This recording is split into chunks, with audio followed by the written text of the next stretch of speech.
Hola a todos, estén donde estén, bienvenidos a un nuevo episodio de Los Apuntes de Eneas. Estamos con Candelaria Boto, economista, directora de Feminita, que es una asociación civil que se dedica a la visibilización, decime si lo digo bien, Cande, de las desigualdades de género, sobre todo en el mundo del trabajo. Una gran comunicadora también y divulgadora de ideas y dilemas económicos que nos atraviesan a todos, sobre todo en Argentina. Es importante tener a alguien que nos guíe un poco y nos dé su opinión profesional de lo que está pasando en un país con una economía tan especial. Y bueno, bienvenida, Cande. Muchas gracias. Siempre es rara la presentación, ¿viste? Bueno, no sabes cómo. Bueno, gracias. No, por favor. Cande, a ver, te quiero hacer una pregunta que tiene que ver, quiero conocer tus ideas, quiero conocer cómo pensás, cómo piensa un economista como vos. Sos una economista de izquierda. Y pienso un poco que en menor o mayor medida, si sos un economista de izquierda, tenés una visión crítica del sistema capitalista o del capitalismo.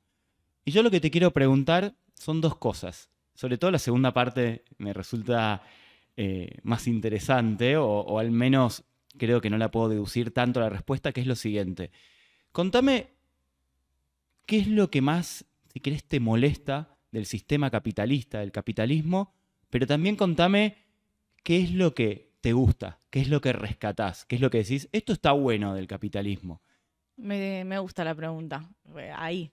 ¿Qué es lo que más me molesta? Lo que más me molesta es la desigualdad sobre la cual se sustenta el capitalismo. El Ajá. capitalismo necesita esa desigualdad y de hecho los economistas más liberales te van a decir que justamente es esa desigualdad la que permite este esquema de meritocracia donde hay incentivos para ascender de clase social. El problema es que si uno mira el capitalismo en los últimos 50 años no hay mucha movilidad social. Entonces hay cierta estructura del capitalismo que no permite eso y que es más un aspiracional que no se realiza en la realidad. Eso es lo que más me disgusta, que parece una fantasía donde si querés podés y en realidad depende de dónde naciste. Una fantasía. Sí, una fantasía Una que fantasía no se cumple. total o no del todo. Digamos, hay algo de esa fantasía que el capitalismo efectivamente a veces es así como dice. O sea, por ejemplo, la figura del emprendedor, ¿no? Sí. ¿Lo leíste a este pensador francés, François Dubet? No lo he leído. ¿Lo ubicás? ¿Te suena?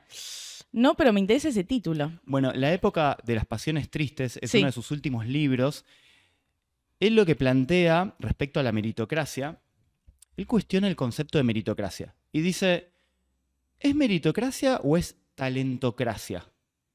Y si es talentocracia, como el talento incluso en términos naturales, hay gente que tal vez es más capaz que otra o es más talentosa, no nos sirve para ordenar una sociedad donde todos los individuos, donde todas las personas estén conformes, porque al final es una talentocracia. Es como, ok, listo, sos talentoso, Sí. pero eso no significa que tengas que llevarte todo, ¿no? Me abriste muchas puertas. Sí, a ver. Quiero decir muchas cosas. Sobre el capitalismo creo que tampoco tiene mucho sentido hablar del capitalismo porque el capitalismo tuvo distintas épocas. Y hubo momentos donde tuvo una promesa civilizatoria más concreta, Ajá. donde hubo momentos de movilidad social que en Argentina fueron a mediados del siglo pasado, digamos, Ajá. como esta idea de los hijos de los trabajadores que van a la universidad.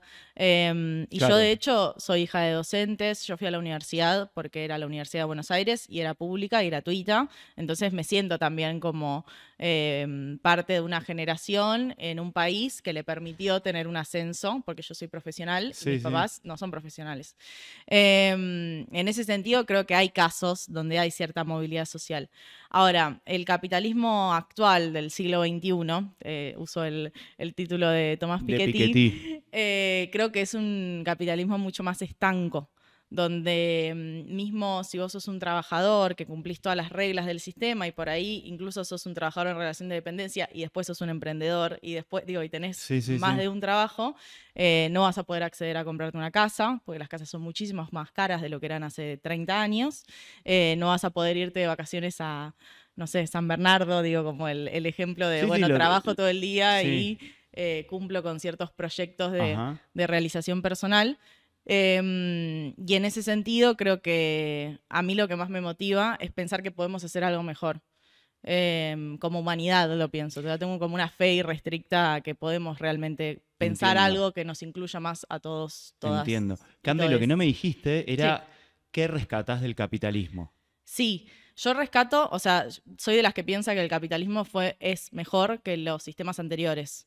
Porque en el capitalismo vos lo que tenés es personas que no tienen una relación de dependencia directa como en el feudalismo o como en los sistemas esclavistas. Para mí el capitalismo es mucho mejor que los sistemas anteriores.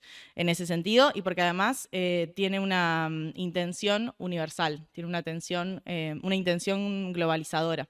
Y eso creo que nos unifica en esto de humanidad, que antes eran sociedades más separadas y fragmentadas, donde Ajá. había guerras todo el tiempo, y el capitalismo en algún punto nos unifica en estados nacionales, que igual todo el análisis que estoy haciendo es muy occidental, lo admito, No, no, pero está bien. pero creo que tiene esa potencia y que nos permite, no, digo, yo no tengo la intención de ir para atrás en términos de Ajá. orden social, sino ir para adelante. Como, bueno, ¿qué es lo que le falta a este sistema para que podamos organizarnos y ser mejores y hacer un uso más eficiente de los recursos y pensar una sociedad, eso, que sea para la humanidad en sí misma y que no sea solo para la reproducción del capital? Esto te lo pregunto como, porque vos sos economista, ¿no?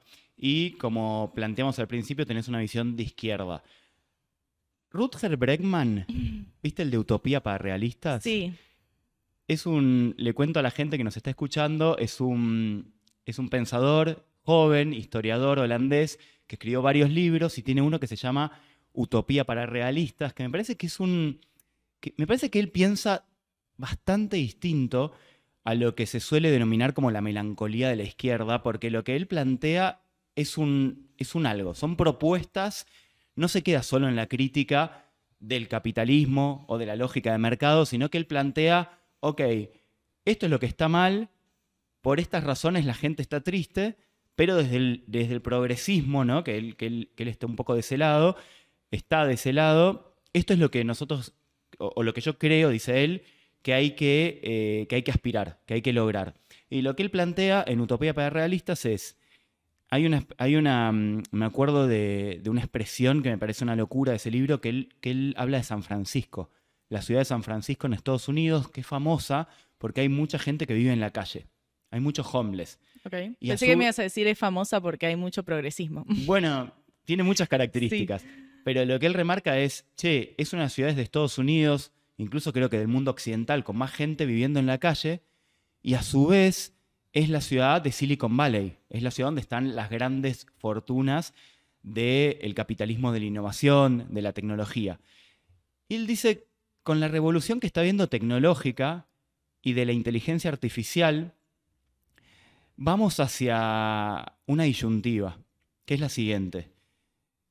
Vamos hacia una edad media con Wi-Fi mm, o tenemos que plantearnos un nuevo sistema, aprovechando las oportunidades que da para pensar distinto la revolución tecnológica. Entonces él dice, este nuevo sistema que yo les propongo, esta utopía para realistas, es un mundo en donde la semana laboral es de 15 horas, es un mundo en donde hay un ingreso universal para todas las personas pobres en todo el mundo, dice él, que se va a financiar eliminando los paraísos fiscales.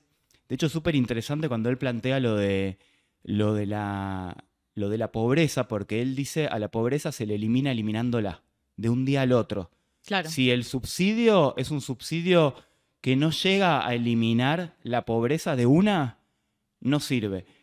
En definitiva, son un montón de ideas como de propuestas, ¿no? De cosas concretas que él plantea a las que hay que aspirar, a las que podemos llegar.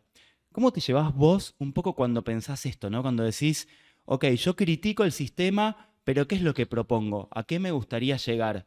O si querés, nada, respondeme un poco qué pensás de estas propuestas también o estas ideas de Bregman. No, está buenísimo todo lo que contás. Creo que hace lo charlábamos un poco atrás de cámara, lo hace un poco a los debates de esta época y de mi generación también, ¿no? Yo siento que hay una izquierda que está muy atada a modelos que ya se probaron y que no lograron su cometido o lo lograron y luego fracasaron. Claro. Digo, no creo que la historia sea una historia lineal, sino que hay quiebres y hay cosas muy buenas que se lograron hace más de un siglo y que ahora podríamos decir que estamos peor en términos de un desarrollo tecnológico que superó todas las expectativas y jornadas laborales que en el mejor de los casos siguen siendo 8 horas. Claro. Entonces creo que hay algo ahí que evidentemente no pudimos mejorar las condiciones para la propia humanidad. En términos esto de propuestas y tal, es como una discusión que yo tengo actualmente. Vos me decías, bueno, vos sos de izquierda y sí te acepto que yo soy muy crítica del sistema, siempre lo fui y tengo esa perspectiva desde muy chiquita. Digamos, yo soy hija del 2001. Yo estudié economía para entender las crisis económicas. Entendía que vivíamos en una sociedad muy desigual donde tenías que tener mucha suerte al nacer. Y Es para... curioso, perdón que te Sí, interrumpa, porque Milei, que está en tus antípodas ideológicas, pero es colega tuyo porque es economista, sí. también dice que él decidió dedicarse a la economía para entender nuestras crisis, ¿no? Y hay algo de la realidad en la que uno vive que te atraviesa. Yo trabajo la economía y la coyuntura desde ese lugar, desde un lugar que me pasa por el cuerpo y mi experiencia. Yo ahora tengo que renovar el alquiler en octubre, digo, para algo Claro, concreto. sí. Y yo estoy siguiendo lo que pasa con la ley de alquileres, bueno, porque define también mi propia vida. No es solo un interés intelectual que me interesa ver cómo se resuelve la política económica. Afecta tu vida. Afecta mi vida porque yo soy de esta clase social, no soy propietaria, soy una trabajadora monotributista, entonces hay un montón de políticas económicas que me Ajá. atraviesan directamente. Soy una mujer de 31 años, inquilina en esta ciudad.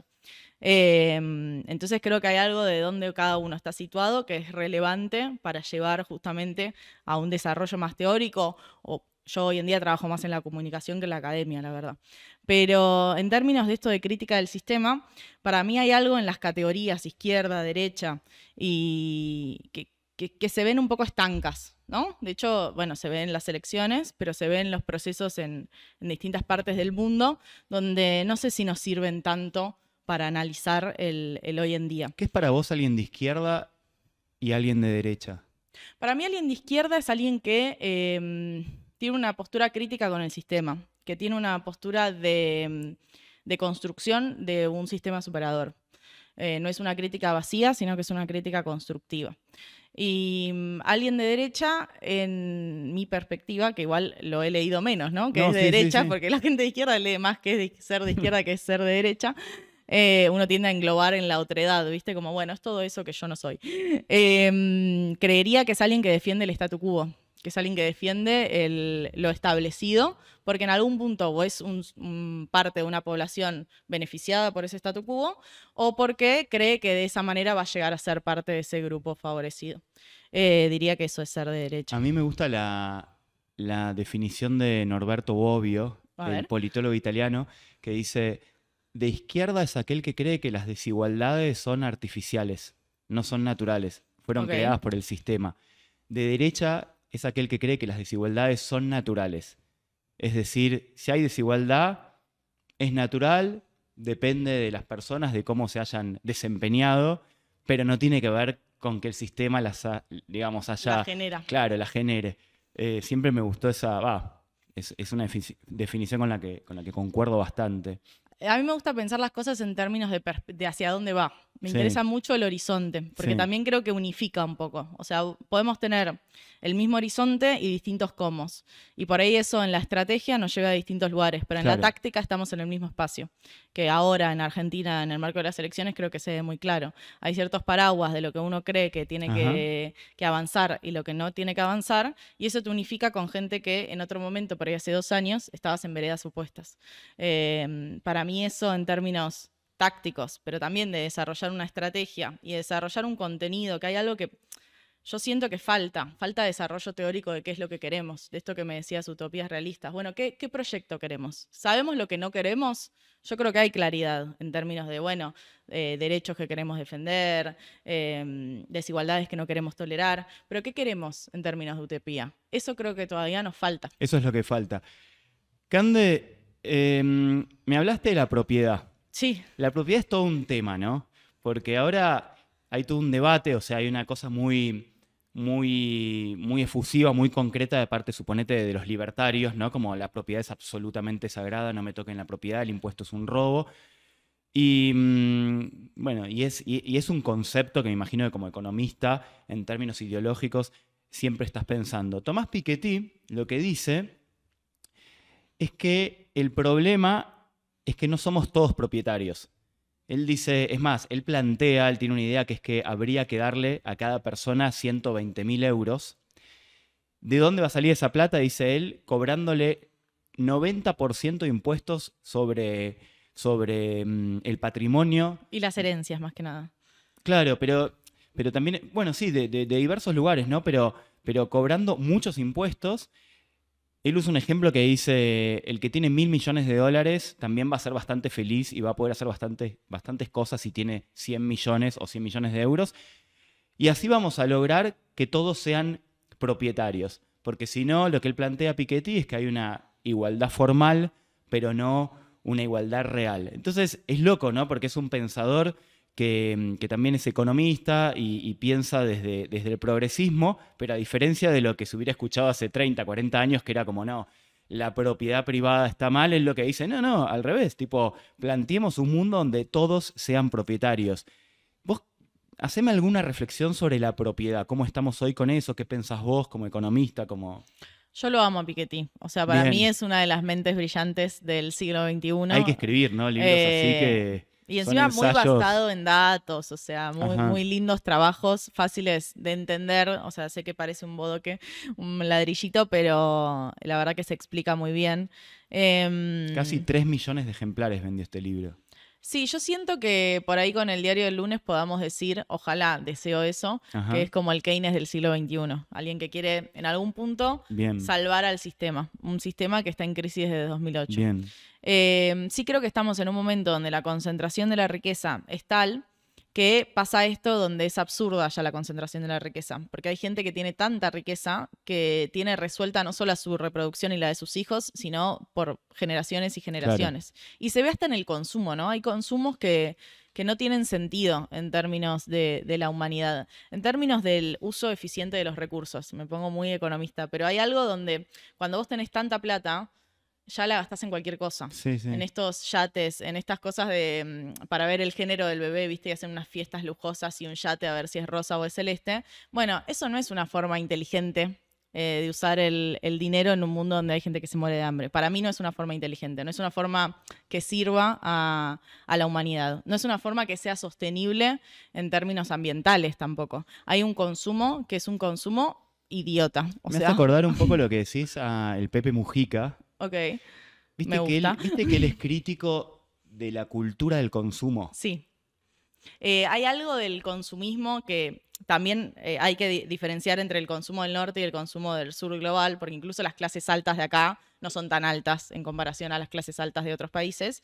Entonces, bueno, sí es una teoría más desarrollada en el norte de que hay que bajar los niveles de consumo y demás, pero es cierto que es imposible que en el mundo podamos consumir como consumen los estadounidenses como promedio. Es imposible. Ahora, el tema es que el promedio... Esto va a terminar mal, decís vos. No hay recursos suficientes. O ya está mal, sí. No hay recursos suficientes en la Tierra para que podamos consumir todos los 7.000 millones de habitantes que hay de la misma manera que consume un ciudadano promedio estadounidense. Ahora, ese ciudadano promedio estadounidense es un promedio y los promedios esconden desigualdades. No es lo mismo la clase alta estadounidense que la clase baja, que la clase que no tiene un hogar y vive en San Francisco al lado de Silicon Valley, donde se hacen los miles de millones.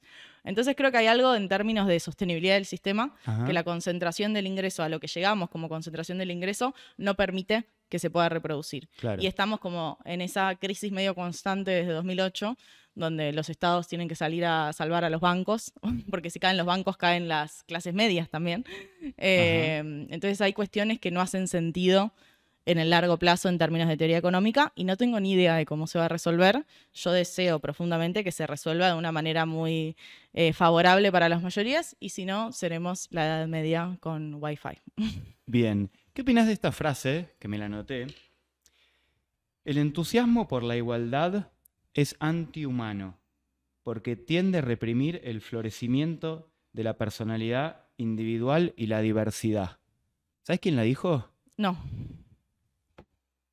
La dijo una persona que para Javier Milei Sí. es un pensador de cabecera para él. De hecho, hay que leerlo porque básicamente reproduce muchísimas de sus ideas, que es Murray Rothbard. Ok. ¿Qué opinas de esa idea tan contra la igualdad?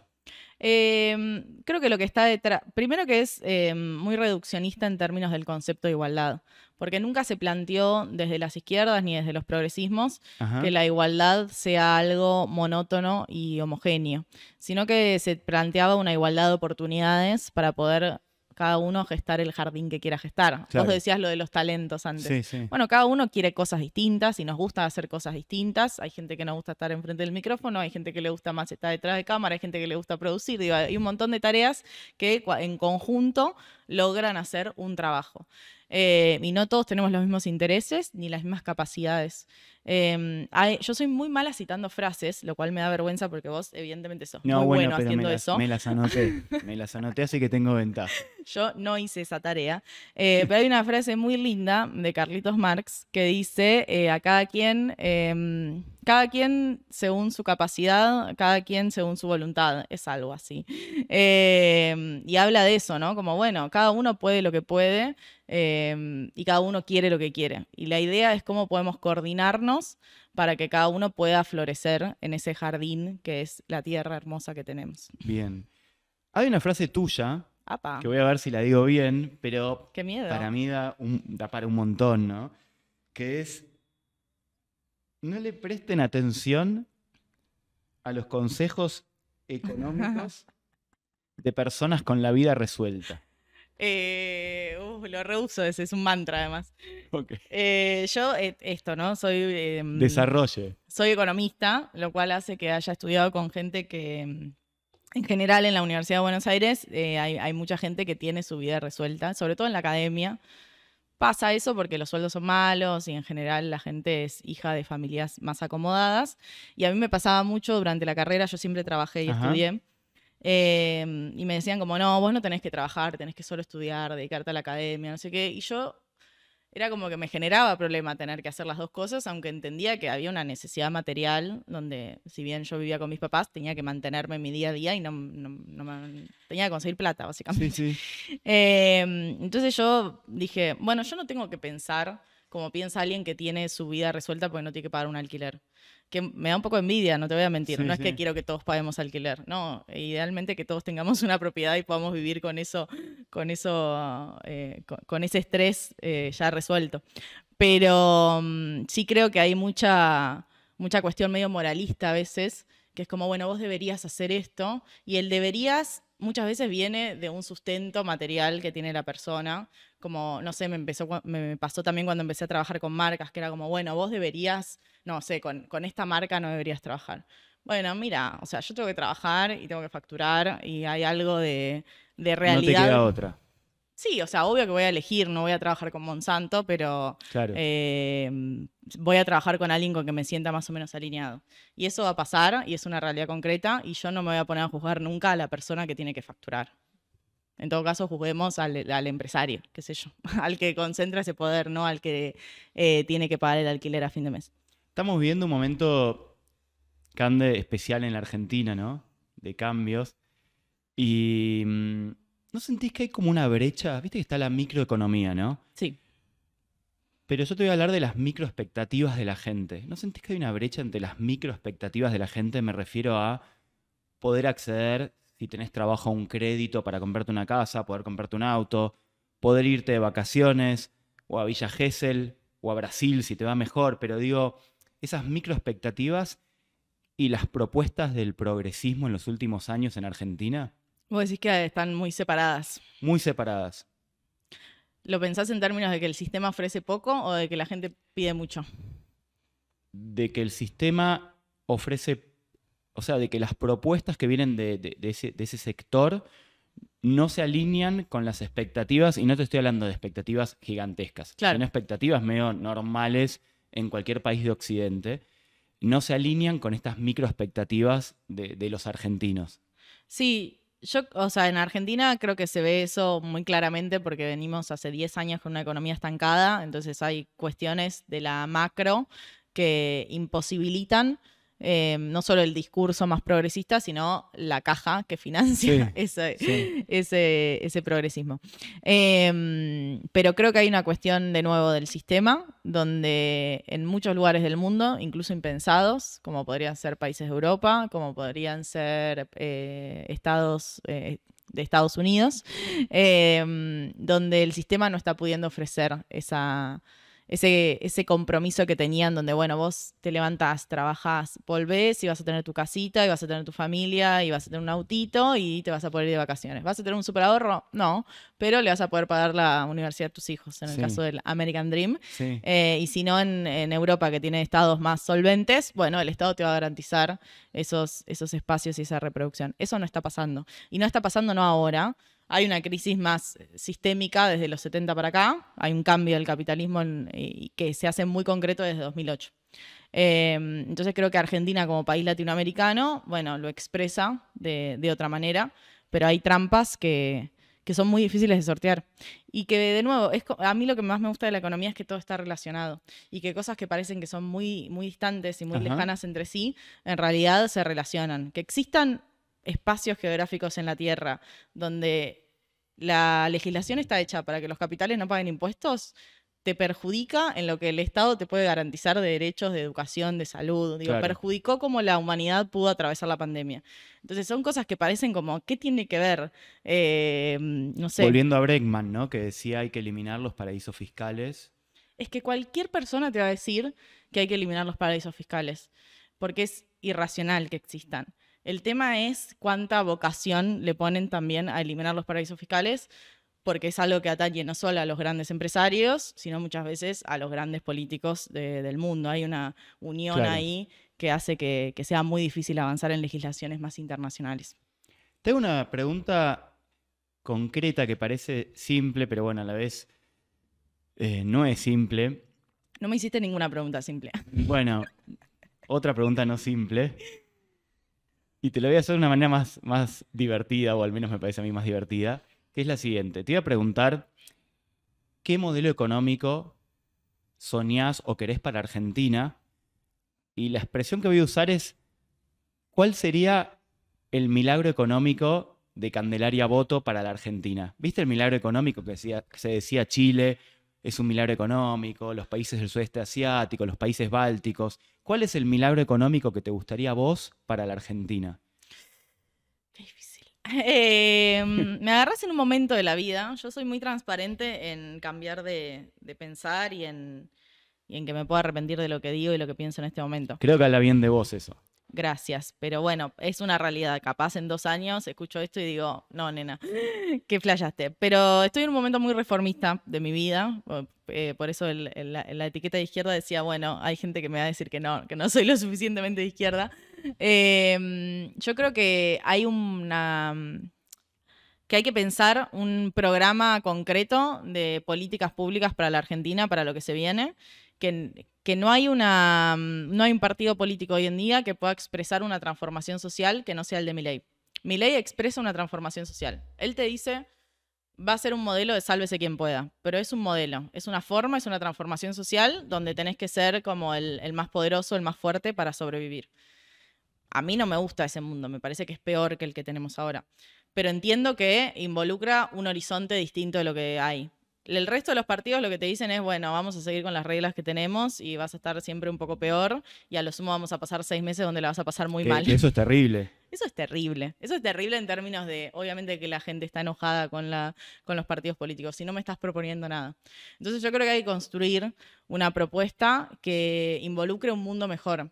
Y que por ahí ese mundo mejor no es utópicamente mejor, pero sí transforma la vida de las personas en cuestiones concretas de mejor calidad de salud, de educación, de tener un trabajo formal, de tener derechos laborales, de tener acceso a una jubilación que alcance, digamos, cositas que parecen chicas, pero que le transforman la vida a la gente. En algún punto yo creo que la política tiene que volver a eso, a transformar la vida de la gente. Y para mí el milagro así como, wow, qué sueño que pase eso en Argentina, sería esa reforma fiscal que posibilite que esas 12.000 personas que pagaron el aporte a las grandes fortunas puedan financiar un desarrollo más sostenible en la Argentina. ¿A qué país te gustaría que se pareciera a la Argentina? Bueno, es medio complicado porque si yo te digo qué países son los que más me gustan en términos de políticas públicas y me voy a ir a los países nórdicos porque son los países que tienen menos desigualdad y tienen mejores políticas de género Bueno, además. pero es válido plantearlo. Sí, pero Ahí somos tenés un un país, modelo. sí, tenés un modelo, pero somos un país latinoamericano. Entonces para mí es medio injusto querer ser un país nórdico en una región donde nos atraviesa el Fondo Monetario Internacional, nos atraviesa otras redes de desigualdad que hacen que sea más difícil ser un país nórdico en esta región. Pero creo que hay expresiones interesantes con lo que es Petro en Colombia, Lula en Brasil, Boric en Chile, que permiten pensar en un regionalismo que sea más fuerte. A mí la idea de una integración más latinoamericana me encanta, me parece increíble, me parece necesario en este mundo, donde Estados Unidos está perdiendo hegemonía y Ajá. donde, bueno, puede haber otra disputa de poder. Y la verdad es que somos una región muy rica, no solo en términos de recursos, sino también de capital humano y de lo que podemos hacer. Y pensarnos desde Latinoamérica para mí es una condición necesaria para ese milagro económico. Hace 2 años, no sé si lo viste, pero le recomiendo a la gente que lo vea porque es muy interesante. Está en YouTube. El Partido Comunista Chino Sí. cumplió 100 años y hicieron un montón de shows, de situaciones para celebrarlo. Hay un video que es en Shanghái que hicieron un show de luces y sonidos que se iban iluminando todos los rascacielos, el río que pasa por Shanghái y sonaba de fondo la Internacional, ¿no? Sí. La famosa canción de los comunistas. Sin embargo, estamos hablando de la nueva superpotencia económica del mundo, llena de empresas, ¿no? De innovación, es decir, muy distinta a lo que era un país comunista del siglo XX. ¿Qué opinas del modelo chino? Em, hay algo cuando yo te decía, bueno, para mí el capitalismo es mejor que los sistemas anteriores, yo me paro en Occidente y me paro en un mundo post-revolución francesa, Ajá. que fue una revolución burguesa, pero que fue una revolución que planteó los derechos del hombre, y después planteamos los derechos de la mujer, pero planteó los derechos humanos que conocemos hoy en día. Y para mí eso es un piso en términos de libertades individuales. Tal vez sea porque soy occidental y me parece que es parte de mi marco necesario, pero yo ante todo soy activista de derechos humanos y exijo eso. No creo que el modelo chino, por lo que yo sé, que igual tampoco es que soy experta, tiene un gran respeto por las libertades individuales porque entiende la libertad de otra manera. Hay una concepción de individualidad distinta, mucho más colectiva, pero un uso y abuso del poder del Estado chino que permite, por un lado, esta planificación de las fuerzas productivas que hace que China esté creciendo increíblemente hace 20 años, pero que también hace que cualquier rebelión, foco, resistencia sea apagado O sea, con lo que el me pie del decís es, Estado. tus valores occidentales, No me permiten decir que China es un caso de éxito. bien, bien, No. Sí en términos económicos, no en términos sociales. bien. Hablemos del Estado, Bueno, ¿no? Que ahora se habla mucho también del Estado. sí. Hay una, a ver, hay una explicación que se está escuchando mucho, sobre todo de parte de economistas más liberales, que es, nos fuimos de mambo con el Estado argentino. O sea, es un Estado infinanciable, muy grande, que da demasiados servicios que no se pueden financiar.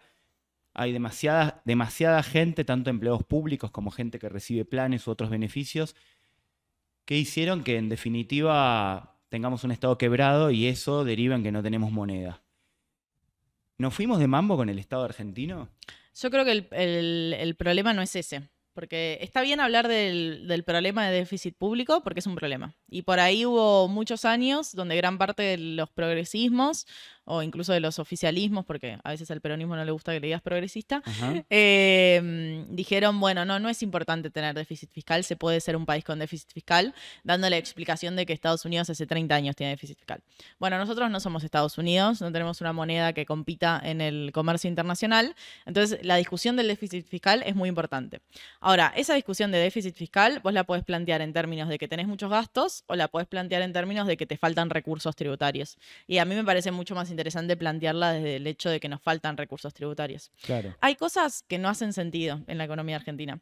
O sea, no hay balanzas en los puertos. La gente exporta con declaraciones juradas. Uno escucha esas cosas y decís, Estamos en 2023, no es tan difícil, pongan una balanza en el puerto y ya, en los puertos. Pero hay cosas que no pasan por poderes políticos y por una disputa histórica entre lo que se llama el campo, que yo diría una parte del campo, y los estados.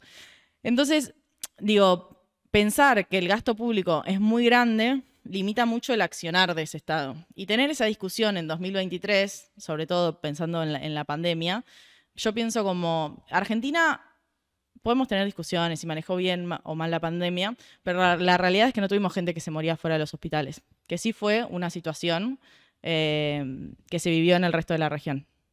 Muy crudamente, con imágenes muy crudas que nadie quiere recordar.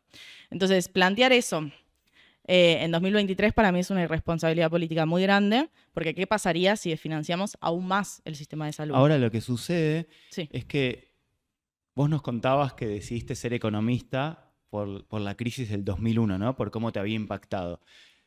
Lo que sucede es un poco como que estamos en una especie de juego de la oca o juego de mesa en donde pareciera que volvimos, porque vos vas a los números y decís, ok, entiendo lo que me estás planteando el estado presente, pero la pobreza está altísima, Sí. está en niveles superiores a los últimos años de Menem, o sea, está en niveles parecidos a los de la Rúa. El Estado está quebrado, la inflación es la más alta en 30 años. Entonces es como que cuesta, ¿no? Encontrarle, tipo, verle la mitad llena al vaso con lo que estás planteando. Entiendo. Está bueno lo que me decís, porque hace al fracaso en el que vivimos hoy. Hay críticas que hay que hacer al modelo que se dio de 2005 para acá, Ajá. que tiene que ver con que para mí entre los economistas hay cierto acuerdo de que durante los gobiernos kirchneristas, si bien se avanzó en un montón de políticas públicas de asignación universal por hijo y demás, y de contención que hace que la situación que tenemos hoy no sea igual que la de 2001, sobre todo en el quintil más pobre, o sea, en el 20% de la población más pobre, pero no se avanzó teniendo una oportunidad histórica porque tenías superávits, porque tenías dólares, porque tenías una mayoría en el Congreso, digamos, como Sí, que sí, podías sí. avanzar en legislaciones más duras, no se avanzó en un cambio de la estructura económica. Y seguís teniendo un sector del campo con una productividad muy alta y un sector industrial con una productividad muy baja. Ahora, lo que te genera laburo en Argentina es el sector industrial, y de hecho ni siquiera es el sector industrial, son las pymes generalmente. Sí, sí. O sea, algo que tiene una productividad muy, muy, muy, muy baja, pero que te sostienen la mayoría de la sociedad, de los trabajadores. Entonces, creo que ese error o esa pérdida de esa oportunidad generó después ese estancamiento que se ve desde 2011 Claro. y del cual no se pudo salir.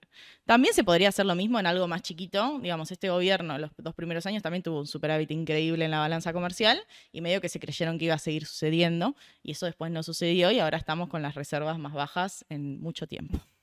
Entonces hay problemas porque no se avanza en un cambio de esa estructura económica. Mi problema es que el cambio de esa estructura económica no es con menos Estado, es con más intervención, por ahí más eficiente o pensada para el mundo, para un desarrollo sostenible de la Argentina y no simplemente para que te den las cuentas en el corto plazo, sino que hay que pensar un modelo de desarrollo más de mediano, largo. Tuvimos un economista joven que criticaron todos, ¿no? Desde la izquierda a la derecha, desde el kirchnerismo hasta el PRO, todos, que es Martín Guzmán. Sí. Pero después vino Massa y el dólar blue se triplicó, Sí. la inflación se duplicó, etc. ¿Qué fue Guzmán? Es terrible porque a Guzmán lo corrieron por izquierda y terminó Sergio Tomás en el Ministerio de Economía. Eso a mí me parece terrible en términos de irresponsabilidad política.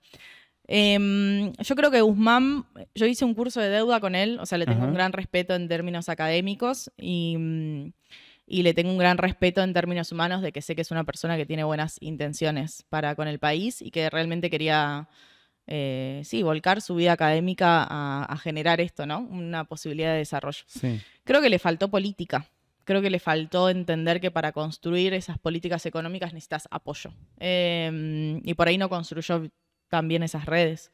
También, como decís vos, es alguien joven y no creo que se haya borrado de la política económica Pero en no sos Argentina. tan crítica de su visión económica.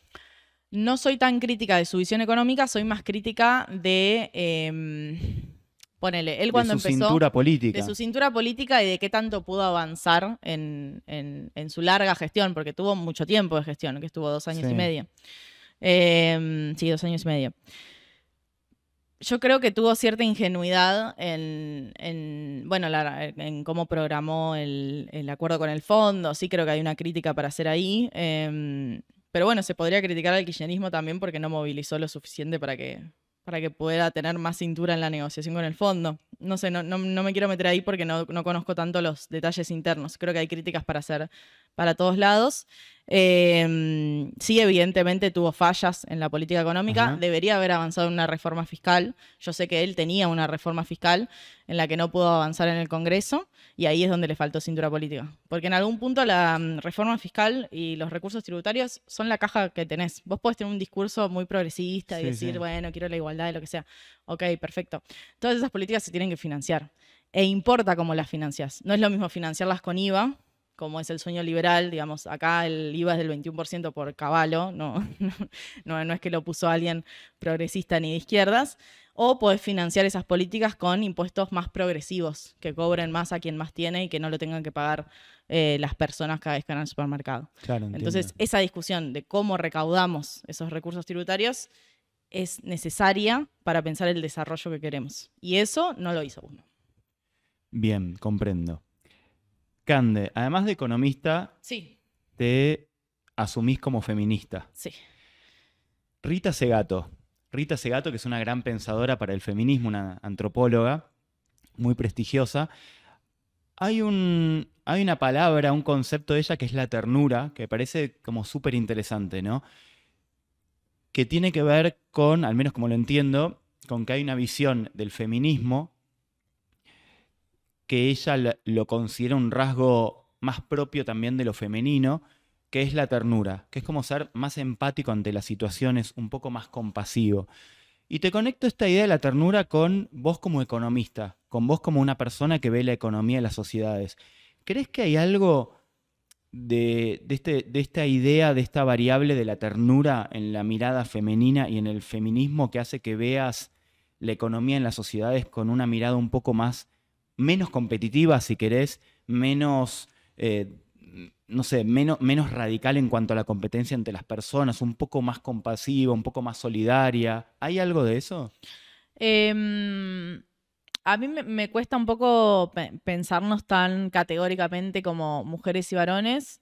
Sí creo que hay cuestiones de crianza Sí, donde, no sé, yo tengo una vocación docente muy grande que obviamente la construí en mi casa, pero no es casualidad que la docencia sea mayoritariamente femenina.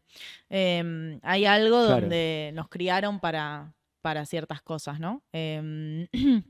Y eso nos da distintas perspectivas desde dónde construir. Sí, creo que me sumó. Por ahí no estar criada para tener esa ambición de querer ser la mejor y la única, sino que me criaron para ser buena y bondadosa. Entonces, en algún punto yo creo que me debe haber perfilado para algún lugar. De la misma manera que me perfiló para algún lugar, bueno, haber tenido necesidades económicas insatisfechas que hicieron que vea todo desde otra claro, perspectiva. claro. ¿Qué mujeres líderes te inspiran? ¿Tienen que estar vivas? Suponete, yo te digo, no sé, Janet Yellen, ¿no? Que es la secretaria del Tesoro de Estados Unidos. Sí, Una mujer poderosísima y en tu ámbito porque es en el mundo económico, ¿no? sí. Ella para vos te inspira, o sea, ¿qué mujeres si querés? No tienen que estar vivas. Viva Matsukato, a mí me encanta, que es Ajá. una economista heterodoxa, muy, muy buena, que es como muy consultora de gobiernos progresistas. Me parece una gran mujer y economista. Lo que me pasa con Janet y que me puede pasar con un montón de mujeres que por ahí están en espacios de poder que son A ver. realmente importantes, Sí, ¿no? sí. Donde se toman decisiones que impactan en todo el mundo. Es que, bueno, hay cierta diferencia de país, de clase, que hace que le tenga un poco más de distancia. Pero sí entiendo que es difícil ser mujer en esos espacios y hay algo donde sí hay alguna referencia, pero en algún punto Margaret Thatcher también era mujer y no tengo ninguna simpatía por ella. Sí, sí.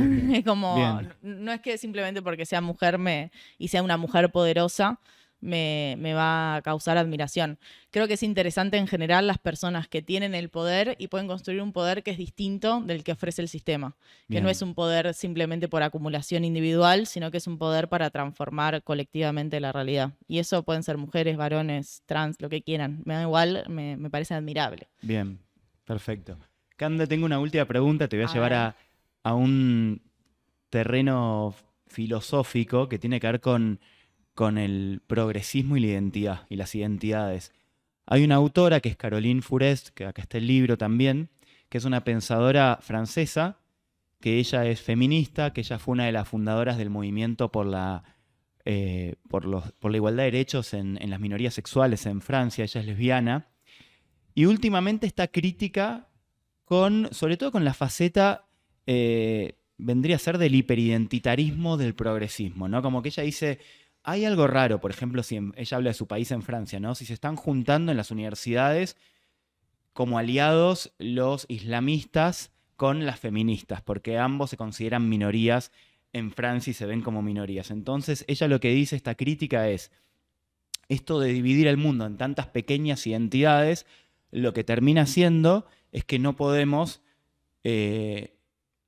crear una identidad un poco mayor, un poco más colectiva entre más gente para producir verdaderos cambios sociales. Sí. ¿Qué opinas de esta crítica? Que es una crítica súper basal, ¿viste? Es una crítica medio fundamental a lo que es hoy el progresismo. Sí, es una crítica a las políticas de identidad, que es como, bueno, vos porque o sos mujer, o sos migrante, o sea lo que seas, vas a ser bueno para mejorar la realidad de tu minoría. Sí. Sí, yo soy muy crítica también de ese tipo de políticas. De hecho, ahora el primer ministro inglés es un tipo que es hijo de inmigrantes y tiene una política antiinmigratoria fuertísima. Digo, Sí. creo que hay casos en todo el mundo que demuestran que ser de un espacio y estar situado en un lugar no quiere decir que vos vayas a mejorar la realidad de tus pares. Sí. Hay algo del sistema en esta aspiración de querer ser otra cosa que imposibilita eso. Y después hay una falta de paraguas, ¿no? En esto de, bueno, ¿qué nos unifica? Que creo que hace un poco a la discusión de que el trabajo ya no es lo que era en términos de formato laboral y hay una heterogeneidad muy fuerte de lo que es la clase trabajadora. Tenés trabajadores en Silicon Valley que cobran fortunas y tenés trabajadores en las aplicaciones que le llevan en bici la comida a esos otros trabajadores. Y creo que no construimos todavía categorías que nos puedan dar esa explicación donde los dos son trabajadores. Y no sé, yo te hablaba todo el tiempo de esta concentración de riqueza y demás, y por ahí algún pyme se sintió atacado. Algún pyme que tiene una casa, 2 departamentos y una camioneta. Y yo no estoy hablando de esa persona, estoy hablando de 12.000 personas de 47 millones de habitantes que pagaron un impuesto hace un año en Argentina. O sea, de algo muy concreto, de una lista de personas.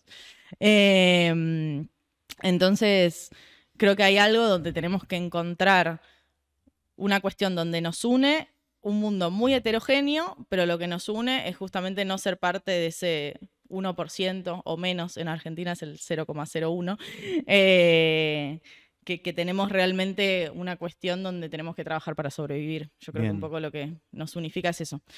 Así que adhiero a la crítica y creo que nos lleva a lugares muy vacíos creer que alguien, porque es algo, va a ser simplemente bueno por eso. Bien, perfecto. Lo último, ahora sí lo último que te voy a preguntar, y respondeme desde, si querés, desde lo emotivo, desde lo personal, desde qué te pasa a vos, no solo desde una reflexión intelectual. Sí. Milei está cerca de ganar las elecciones y hoy pensaba, claro, no hubo otro economista que llegue a la presidencia. Roberto Lavagna hizo una buena elección, pero no llegó. Domingo Cavallo en su momento quería, pero tampoco lo logró. Milei puede lograrlo. ¿Qué te pasa cuando lo ves subirse a un escenario con un montón de gente que lo adora y él empieza gritándoles una consigna ideológica, ¿no? Que es viva la libertad, viva la libertad, viva la libertad, viva la libertad, carajo. Sí. ¿Qué te pasa? ¿Qué sentís? Yo siento un fracaso propio. Siento que hay algo donde venimos hace muy poquito, del 2018, una marea verde completamente progresista de avance en un montón de sentidos, y yo creía que íbamos para ese lado. Y de repente, bueno, la realidad te cachetea. También pasó una pandemia en el medio, creo que estamos en otro escenario. Pero sí siento un fracaso en términos de que él pueda concentrar estas ganas, esta intención, esta crítica al sistema de transformación social. Y eso me duele. Después, en términos como economista, que no creo que a nadie le importe, pero a mí me pasa con Javier Milei, que yo vengo siguiendo lo que hace desde 2017 más o menos. Ajá. Entonces, veo la responsabilidad de los medios en construcción, porque fue el economista más citado en los medios de comunicación en 2018, 2019. Entonces, digo, hay una bronca que me agarra con la parte institucional del sistema que lo hizo crecer. Y después hay otra cuestión que a mí me molesta, que no me parece muy solvente en términos económicos, porque mezcla ideas de la escuela austríaca, pero también de los monetaristas, de la escuela austríaca, que en términos económicos es una escuela muy marginal, porque habla poco de política económica, porque no tiene tanto sentido en término teórico concreto, y porque para mí Milei, siempre que le pedís algo más concreto, te saca una consigna más abstracta. Y si eso lo hiciésemos desde la izquierda, digamos, si vos me preguntás algo concreto y yo te digo, no, ¿sabes qué es lo que pasa? Que los trabajadores tienen que resolver, tienen que hacer una escalera con los huesos de la burguesía, y vos me decís, bueno, flaca, no me estás diciendo nada. Bueno, eso no pasa con Javier Milei, porque no hubo repreguntas, porque no interesó, porque garpó en la tele igual, qué sé yo, no sé por qué. Pero sí, me da miedo. Me angustia, porque lo veo como una autocrítica, pero también me da miedo para lo que viene, porque creo que puede ser presidente y creo que puede hacer mucho daño. Y ese daño lo vamos a pagar entre todos y todas, no es que es algo que me es lejano. Claro. Bueno, Cande, gracias por haberte copado, no sé cómo te sentiste. Muy bien. Definiciones muy interesantes. Muchas gracias. Gracias a vos.